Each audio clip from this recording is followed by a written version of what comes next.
Good morning. Don Keith on the Diary of a Psychotic video blog. This video blog is brought to you by T-Mobile, 5G coverage coast to coast. I used to think that people felt the same wherever you went, right? What I was feeling was probably what somebody else was feeling. But in reality, it's probably just a passing thought for them.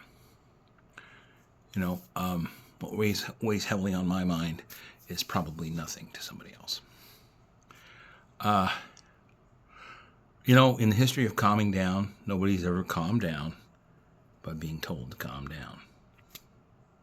Right? Those people that arrange other people's lives, they're called controllers.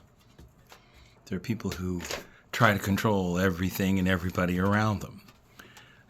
I'm guilty of that from time to time.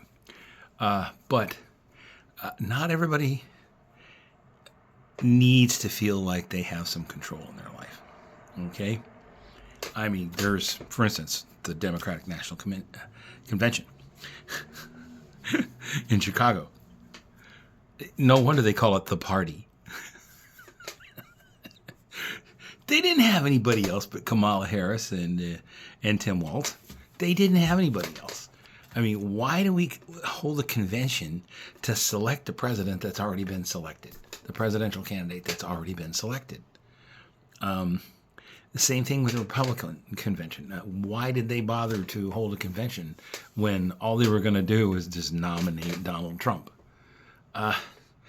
Politics has got to evolve in this country a little bit. I mean, not evolve, devolve into the way it was when I was younger, when several people ran for the office, and then one of them was selected as the front runner, as the nominee. If you're going to nominate somebody before the convention, why hold a convention? Riddle me that, Batman. What are you going to hold a convention for when you've already got your presidential candidate selected? So let's go through the nomination process when there are a lot of candidates to field. All right? Go through the nomination process. And then we'll feel a lot better about the candidate that we elect. That's what I think. That's just me, though. That could be just a passing thought for somebody else. This is something that weighs heavily on my mind, and it could be just a passing thought for somebody else. Okay. I had a friend wishing she had somebody. I don't know what to tell somebody who's alone. I don't, because I often feel alone every day. I have a wife who works, and I have and I actually. I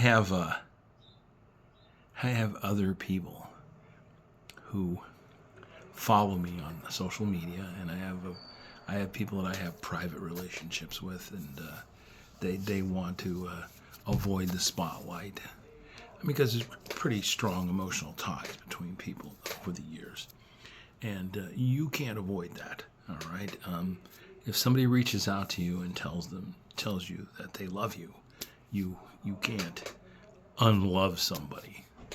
All right, you can't do that. There are feelings of abandonment involved here. All right, and it's like, why did you stop talking to me? Why aren't you my friend anymore? And the thing about it is that these people come and go in relationships with each other over the years. I mean, let me tell you something right now. When you're gone, after you pass away, people forget you pretty fast, okay? It's part of the healing process and the grieving process for losing somebody that is dear to your heart. We sometimes lack empathy, okay? That, me included. I consider myself the most empathic person that I've come to know. So keep your bonds tight as long as you can. All right? Because there's going to be instances where people have to move far away from each other, and their connection is going to lessen. And there'll come a day when they won't think about you one day. All right? That's kind of sad, but it's actually the human condition and human relationships.